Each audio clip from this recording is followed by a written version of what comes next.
दोस्तों हमारा आज का पहला क्वेश्चन है रक्त से संबंधित अध्ययन, ठीक है ना। तो इसका आंसर होगा हेमेटोलॉजी। क्या होगा आंसर दोस्तों? हेमेटोलॉजी, ठीक है ना। रक्त से संबंधित अध्ययन, तो आंसर क्या लगाएंगे आप? हेमेटोलॉजी। ओके, और आप जान लीजिए बातों को कि हेमेटोलॉजी रक्त से संबंधित अध्ययन है, ये तो आप हमेशा याद ही रखेंगे। और ऊपर लिखा हुआ है पेडोलॉजी, ये मिट्टी से संबंधित विज्ञान है। किससे संबंधित विज्ञान है?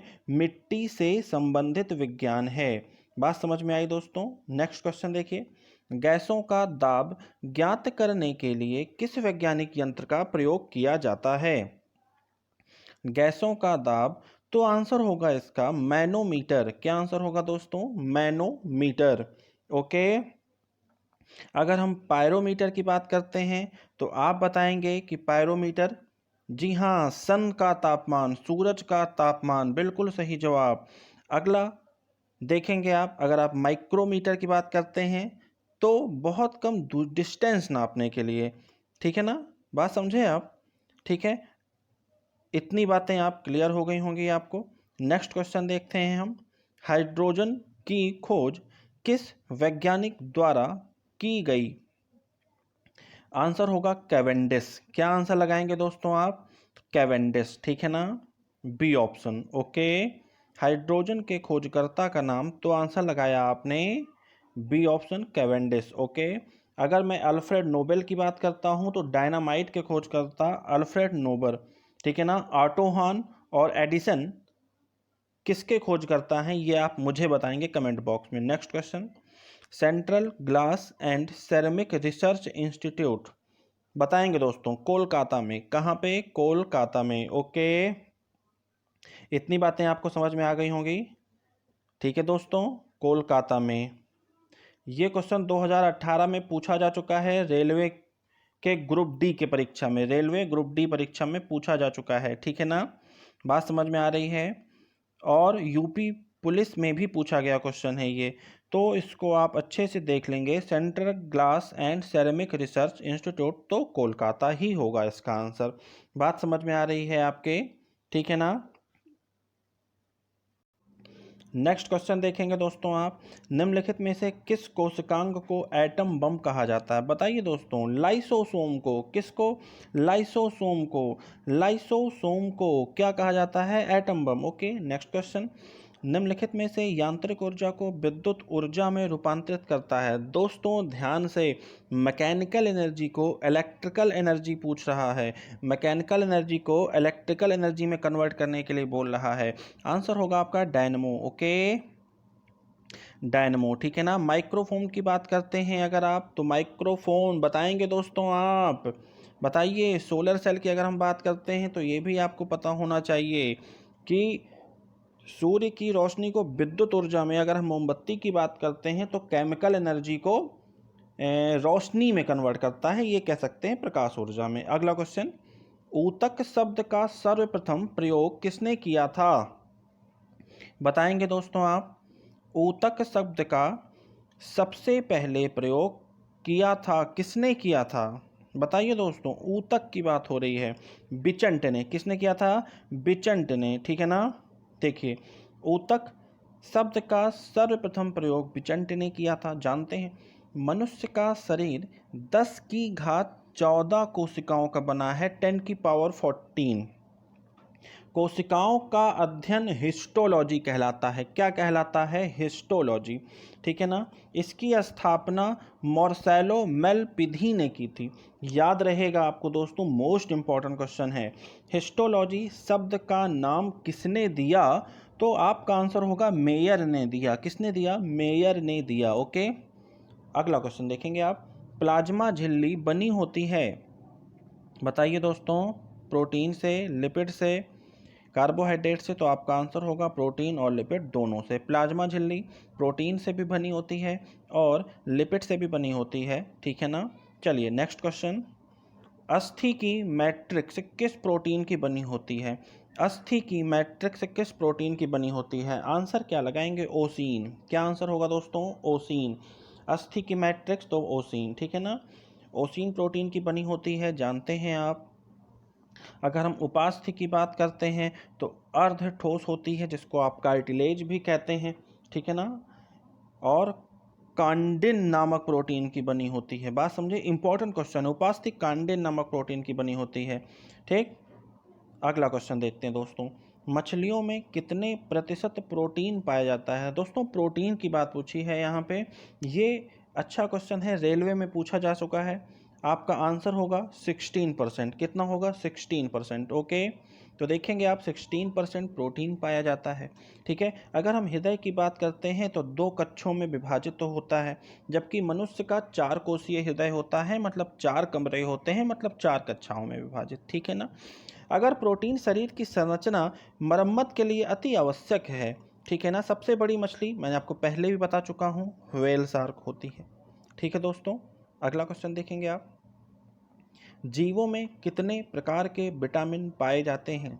जीवों में कितने प्रकार के विटामिन? तो आंसर होगा 20 प्रकार के। आप जानते हैं कि अमीनो एसिड 20 प्रकार के होते हैं, ठीक है ना। अगर मैं अमीनो एसिड यानी कि प्रोटीन की बात कर रहा हूं तो वो भी 20 प्रकार के होते हैं। जीवों में विटामिन की बात की जाए तो वो भी 20 प्रकार के ही पाए जाते हैं, ठीक है ना। विटामिन एक वृद्धि तत्व है, रक्षात्मक तत्व है। 1881 में लूनिन ने विटामिन की खोज की थी, आप जानते हैं लूनिन को। विटामिन थ्योरी की बात की जाए तो हाफकिंग एंड फंक ने, ठीक है ना, ये मोस्ट इंपॉर्टेंट क्वेश्चन है। लूनिन और फंक, ये आप अंतर समझेंगे यहाँ पे। विटामिन 20 प्रकार के होते हैं, जिसमें से 13 हमारे शरीर के लिए अति आवश्यक होते हैं, ठीक है। 2 प्रकार के होते हैं विलेयता के आधार पर, आप जानते हैं, जल में घुलनशील और वसा में घुलनशील। जल में बी और सी और वसा में बाकी के चारों, यानी कि विटामिन के, ई, डी और ए। ओके, चलिए दोस्तों आगे बढ़ते हैं। इतनी बातें आपकी समझ में आ गई होंगी। नेक्स्ट क्वेश्चन, सबसे पेलेग्रा, हाँ जी हाँ, बिल्कुल बिल्कुल, पेलेग्रा नामक रोग किस विटामिन की कमी से होता है? पेलेग्रा नामक रोग किस विटामिन की कमी से होता है? आप बताएंगे दोस्तों। विटामिन बी तो बिल्कुल सही है, लेकिन विटामिन बी में भी कौन सा होता है दोस्तों? Vitamin B5। विटामिन B5 जिसे आप क्या कहते हैं? पायरिडॉक्सिन कहते हैं ना। जी हाँ, विटामिन B1 को क्या कहेंगे आप? थायमिन, ठीक है ना। विटामिन B3 को क्या कहेंगे दोस्तों? निकोटिनामाइड। विटामिन B12 को साइनोकोबालामिन। ओके, इतनी बातें तो आपको पता ही होंगी। B5 की बात हम कर रहे हैं, जिससे पेलेग्रा रोग होता है, ठीक है ना। किस विटामिन को संक्रमण रोधी कहा जाता है? दोस्तों आप बताएंगे विटामिन किस किस विटामिन को? तो आंसर क्या होगा आपका? Vitamin A. विटामिन ए संक्रमण रोधी विटामिन। जी हाँ, पके हुए आम खाइए, विटामिन ए भरपूर मात्रा में मिलेगा दोस्तों, ठीक है। नेक्स्ट क्वेश्चन, भूपटल से भूगर्भ के आंतरिक भाग की ओर जाने पर तापमान, दोस्तों बताएंगे आप। भूपटल से भूगर्भ के आंतरिक भाग की ओर जाने पर आप बताएंगे दोस्तों बढ़ेगा, क्योंकि पृथ्वी के जो कोर का तापमान है वो बहुत ज़्यादा है पृथ्वी की सतह के तापमान से दोस्तों, ठीक है ना। तो हमेशा जाने रहिए, जब हम अंदर की ओर जाएंगे तो हमेशा तापमान में वृद्धि होगी, बढ़ेगा। बी ऑप्शन होगा इसका, ठीक है ना। आप देख लीजिए दोस्तों कि प्रत्येक 32 मीटर पर 1 डिग्री सेल्सियस के तापमान में वृद्धि हो जाती है, ठीक है। तो जाने रहिए, प्रत्येक 32 मीटर पर 1 डिग्री सेल्सियस के तापमान में वृद्धि हो जाती है, ठीक है दोस्तों। आप ये बात जान के चलिए, बहुत इंपॉर्टेंट क्वेश्चन है ये। चलिए नेक्स्ट क्वेश्चन, पादप कोशिका तथा जंतु कोशिका किस प्रकार भिन्न है? आपस में किस प्रकार भिन्न है? पादप कोशिका और जंतु कोशिका की बात हो रही है, तो किस प्रकार भिन्न है आप बताएंगे दोस्तों। कोशिका भित्ति, पादप कोशिका में कोशिका भित्ति पाई जाती है, ठीक है ना। क्षोभ मंडल की ऊंचाई कितनी होती है दोस्तों, बताइए। क्षोभ मंडल की ऊंचाई कितनी होती है? बताएंगे दोस्तों आप, क्षोभ मंडल की ऊंचाई कितनी होती है, औसत ऊंचाई? क्या आंसर लगाएंगे, बताइए। आप बताएंगे 20 किलोमीटर या 18 या 14? तो ध्यान दीजिए, क्षोभ मंडल 12 से 14, तो आपका यहाँ पर डी ऑप्शन होगा, ठीक है ना। तो जाने रहिए, वायुमंडल की जो सबसे निचली परत होती है उसे हम क्षोभ मंडल कहते हैं। क्षोभ मंडल को ट्रैपोस्फियर भी कहा जाता है, याद रखिएगा आप, ठीक है। मौसम संबंधित सभी घटनाएं क्षोभ मंडल में घटित होती हैं, ठीक है दोस्तों। बात समझ में आ रही है आपकी? क्षोभ मंडल में मौसम संबंधी सभी घटनाएं घटित होती हैं। इसकी ऊंचाई ध्रुवों पर 8 किलोमीटर, जबकि इक्वेटर पर यानी कि विषुवत रेखा पर 18 किलोमीटर तक हो सकती है। ठीक है, 165 मीटर की ऊंचाई पर 1 डिग्री तापमान घटता है। ठीक है ना, इसे आप क्या कहते हैं? नॉर्मल लैप्स रेट भी कहते हैं। इसे आप क्या कहते हैं? नॉर्मल लैप्स रेट भी कहते हैं। बात समझ में आ गई? चलिए दोस्तों, इतनी बातें आप इस क्वेश्चन से जान चुके हैं। नेक्स्ट क्वेश्चन, किस प्रकार के बादलों को भेड़ मेघ या ऊन के प्रकार के मेघ कहा जाता है? बताइए किस प्रकार के। तो आपका आंसर होगा अल्टोक्यूमुलस। क्या आंसर होगा? अल्टोक्यूमुलस। Okay, A option. ठीक है, अल्टोक्यूमुलस। देखेंगे दोस्तों आप, अल्टोक्यूमुलस बादल परतों में पाए जाते हैं। ठीक है ना। अगर हम अगला देखें, निम्बोस स्ट्रेटस काले रंग के बादल होते हैं। ठीक है, जो निरंतर वर्षा तथा हिम वर्षा करते हैं। ठीक है दोस्तों। अगर आप अगला देखेंगे, अल्ट्रोस्ट्रेटस, तो सूर्य तथा चंद्रमा को पूर्ण रूप से ढकते हैं। उच्च स्तरीय मेघ होते हैं, वर्षा का पूर्वाभास देने वाले बादल होते हैं। साइरस की बात करें तो चक्रवात के आने का संकेत देते हैं। चक्रवात के आने का संकेत देते हैं। ठीक है ना। इतनी बातें क्लियर हो रही हैं? इतनी बातें क्लियर हो गई आपकी। देखिए इस क्वेश्चन से कितने क्वेश्चन बन गए आपके। ठीक है ना। अगला क्वेश्चन, निम्नलिखित में से कृत्रिम पायस का उदाहरण कौन है? बताएंगे दोस्तों आप। जी हाँ, पायसीकरण करवाते हैं, याद रखिए। पेंट, कृत्रिम पायस, तो आंसर होगा पेंट। क्या आंसर होगा? पेंट। ठीक है ना। पायस का मतलब क्या है? जब किसी कोलाइडी में एक द्रव के सारे कारण दूसरे द्रव के सारे कण, सॉरी यहाँ पे कारण नहीं होगा, कण होगा, सारे कण में प्रतिस्थापित हो जाते हैं लेकिन पूरी तरह से नहीं मिलते। ठीक है। पायस बनाने की प्रक्रिया पायसीकरण जानते हैं। दूध प्राकृतिक पायस है, जबकि पेंट कृत्रिम पायस है। बात समझ गए आप? चलिए अगला क्वेश्चन, कांसा निम्नलिखित में से किस मिश्र धातु से बनाया जाता है? आंसर क्या लगाएंगे आप दोस्तों? जल्दी बताइए, जल्दी जल्दी। कांसा की बात हो रही है यानी कि ब्रॉन्ज की बात हो रही है, तो जाने रहिए Cu+Sn यानी कि तांबा प्लस टिन। ठीक है ना, ए ऑप्शन। तांबा टिन मिलकर ब्रॉन्ज बनाते हैं यानी कि कांसा बनाते हैं। तांबा तथा जिंक पीतल बनाते हैं। आदिमा। चलिए दोस्तों, देखेंगे आप, निम्नलिखित में से दूषित जल पीने से कौन सा रोग? तो आपका आंसर होगा टाइफाइड। ओके। स्कर्वी की बात करें तो विटामिन सी की कमी से होता है, आप जानते हैं। एनीमिया रोग खून की कमी हो जाती है, ये भी आप जानते हैं। मलेरिया मादा एनाफिलीज मच्छर के काटने से होता है, ये भी क्वेश्चन आप जानते हैं। ठीक है ना। बात समझ में आई? देखेंगे आप, इसके जीवाणु का क्या नाम है? Salmonella typhi. क्या है? Salmonella typhi. ठीक है ना। बीमारी को आंत ज्वर भी कहा जाता है, टाइफाइड को। टाइफाइड की बात चल रही है। ठीक है। मल संक्रमित होते हैं, ये ध्यान दीजिएगा। यह बीमारी व्यक्ति के मल द्वारा संक्रमित होती है। ठीक है ना। डीएनए क्या होता है? बताइए दोस्तों। DNA deoxyribonucleic acid कहते हैं, यानी कि न्यूक्लिक एसिड। ठीक है। देखेंगे DNA deoxyribonucleic acid, nucleotide कहा जाता है इन्हें। डीएनए की खोज किसने की थी? तो जान लीजिए, स्विट्जरलैंड के रसायन शास्त्री जॉन फ्रेडरिक मिक्सचर ने की थी। मैंने आपको इसकी ट्रिक बताई हुई है याद करने की। कब की थी? 1869 में। बात समझ में आई? फ्रेडरिक मिक्सचर ने डीएनए की डबल हेलिक्स संरचना वाटसन तथा फ्रांसिस क्रिक ने, याद रखेंगे वाटसन और क्रिक। ठीक। और 1962 में नोबल भी मिला था इन्हें। अगला देखिए, निम्नलिखित में से वह पदार्थ कौन सा जो प्रायः फ्लोरोसेंट ट्यूबों में इस्तेमाल किया जाता है? दोस्तों आप बताएंगे जल्दी से इसका आंसर। फ्लोरोसेंट ट्यूब की बात चल रही है। देखिए, पारद वाष्प तथा ऑर्गन, सी ऑप्शन। ओके। ठीक है ना दोस्तों। अगला क्वेश्चन देखिए, मधुमेह से पीड़ित व्यक्ति को बार बार पानी रक्त में से किसे कम करने के लिए पीता है? बताइए दोस्तों। तो आंसर देखिए सामने है, ग्लूकोज को। ओके, ए ऑप्शन होगा। ठीक है, देखिए इसके बारे में कुछ तथ्य देखते हैं। मधुमेह, डायबिटीज, ठीक। इंसुलिन का स्रवण अग्नाशय के बीटा सेल से होता है, याद रखेंगे। कौन से सेल से? बीटा। अग्नाशय में अल्फा सेल भी पाई जाती है। अल्फा सेल से ग्लूकोगॉन निकलता है, ठीक है ना। ग्लूकागॉन ब्लड में ग्लूकोज को उत्सर्जित करता है, ठीक है। इंसुलिन शरीर में ग्लूकोज को नियंत्रित करता है, याद रखिएगा दोनों बातें, ठीक है ना। ग्लूकागॉन क्या करता है?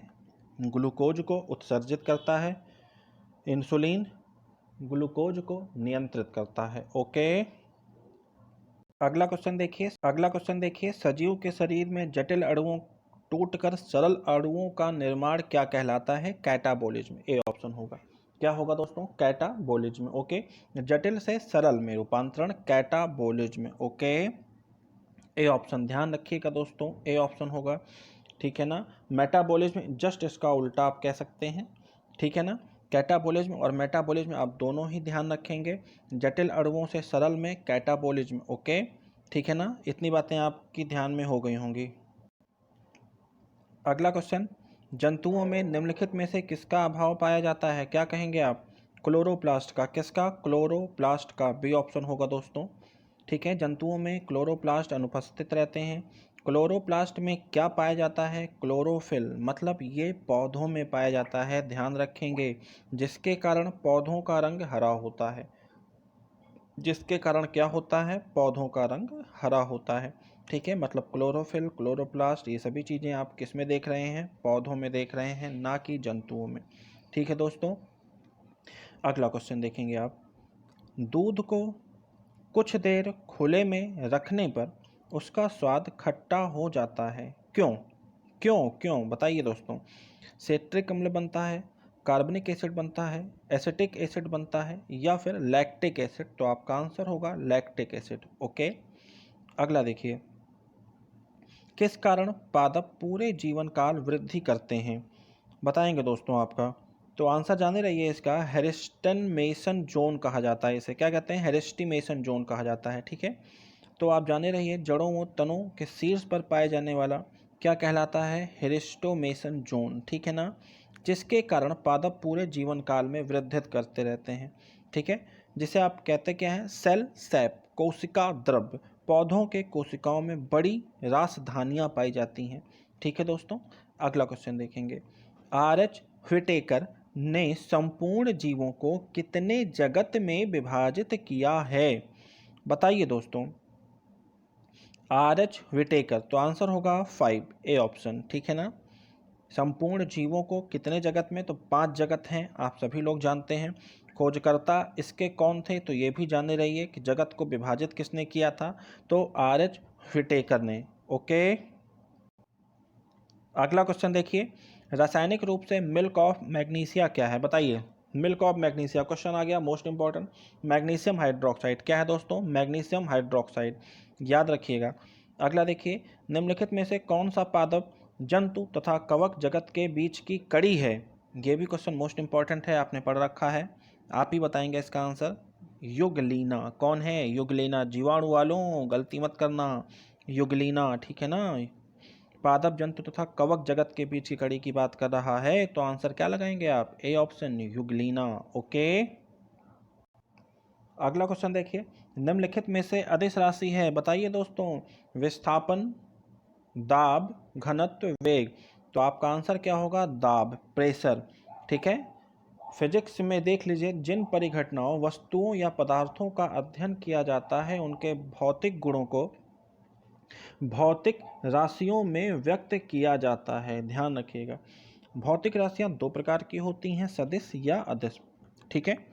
सदिश राशियों की बात, अदिश राशियों की बात करें अगर, तो आप जानते हैं, सदिश की बात करें तो आप जानते हैं दोनों बातें, ठीक है। दोनों बातों से आप परिचित हैं दोस्तों, बात समझ में आ रही है, ठीक है। द्रव्यमान, दूरी, चाल की बात करें अगर, तो अदिश हो गया।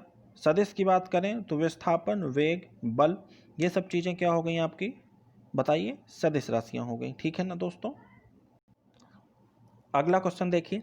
दूध का घनत्व किसके द्वारा मापा जाता है? बताइए बताइए जल्दी से।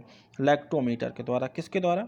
लैक्टोमीटर के द्वारा। दूध का घनत्व, आंसर क्या होगा, लैक्टोमीटर। ओके, बहुत ध्यान से देखिएगा। हाइड्रोमीटर से क्या करते हैं आप बताइए। देखिए दो बातें हैं, एक आर्द्रता है, एक घनत्व है। हाइड्रोमीटर से क्या नापा जाता है और हाइग्रोमीटर से क्या नापा जाता है, ये दोनों आप कमेंट बॉक्स में मुझे बताएंगे। बैरोमीटर से मौसम संबंधी घटनाएं मालूम की जाती हैं, ये आप लोग जानते हैं, ठीक है ना। हाइग्रोमीटर और हाइड्रोमीटर ये आप बताइएंगे मुझे। चलिए अगला क्वेश्चन। जो तत्व ऑक्सीजन पर प्रतिक्रिया नहीं करता वह है, बताइए ऑक्सीजन पर कौन सा तत्व प्रतिक्रिया नहीं करता। आंसर होगा हीलियम।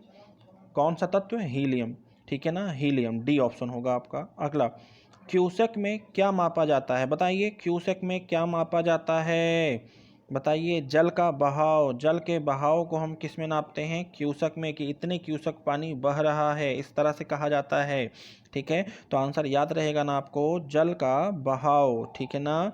अगर हम बात करें जल की शुद्धता, तो इसका ऑप्शन आप मुझे बताएंगे, ठीक है। अगला क्वेश्चन, रॉकेट किस सिद्धांत पर कार्य करता है, बताइए दोस्तों। देखिए आपको पता है न्यूटन के नियम पर, संवेग संरक्षण और न्यूटन के तृतीय नियम पर आधारित है रॉकेट, ठीक है ना। तीसरा नियम सबको पता है, क्रिया प्रतिक्रिया का नियम। दूसरा नियम भी सबको पता है, बल का फॉर्मूला पता चला था, ठीक है। आ जाइए 70वें क्वेश्चन पे। ताप बढ़ाने पर द्रवों की श्यानता घटती है तथा गैसों की, बताइए दोस्तों गैसों की श्यानता पर क्या असर पड़ेगा, जल्दी से बताएंगे। द्रवों की श्यानता अगर घटेगी तो गैसों की बढ़ेगी। ओके, देख लीजिए, किस द्रव या गैस की दो परतों के बीच उनकी अपेक्षित गति का विरोध करने वाला बल श्यान बल कहलाता है, ठीक है। एक आदर्श तरल की श्यानता शून्य होती है। तरल का विशेष गुण क्या होता है, श्यानता, बहने का गुण कह सकते हैं आप, ठीक है। इतनी बातें क्लियर। अगला पॉइंट देखेंगे, श्यानता का मात्रक मोस्ट इंपॉर्टेंट पॉइंट है, याद रखेंगे। डेका पॉइंट पूछा जा चुका है, पास्कल सेकंड भी कहते हैं। अगला क्वेश्चन, निम्नलिखित में से वह धातु कौन सी है जो उभय धर्मी ऑक्साइड प्रदान करती है। उभय धर्मी ऑक्साइड की बात कह रहा है, आप मुझे बताइए क्या होगा, सिल्वर आंसर होगा इसका, ठीक है ना। सी ऑप्शन, क्या होगा आंसर, सी। ओके, चलिए अगला क्वेश्चन, समुद्र में तैरते हुए आइसबर्ग का कितना भाग समुद्र में डूबा रहता है, बताइए दोस्तों कितना भाग, कितना भाग डूबा रहता है। 1/10 मत लगा देना, 9/10 होगा। 1/10 भाग ऊपर रहता है भैया। 10% हिस्सा बर्फ का समुद्र की तली से ऊपर रहता है और 90% नीचे रहता है। अगला क्वेश्चन, निम्नलिखित में से गर्म खून वाला जानवर कौन सा है, बताइए दोस्तों जल्दी से जल्दी से। कौन सा है गर्म खून वाला जानवर, व्हेल। ओके, आंसर क्या होगा, व्हेल, ठीक है दोस्तों।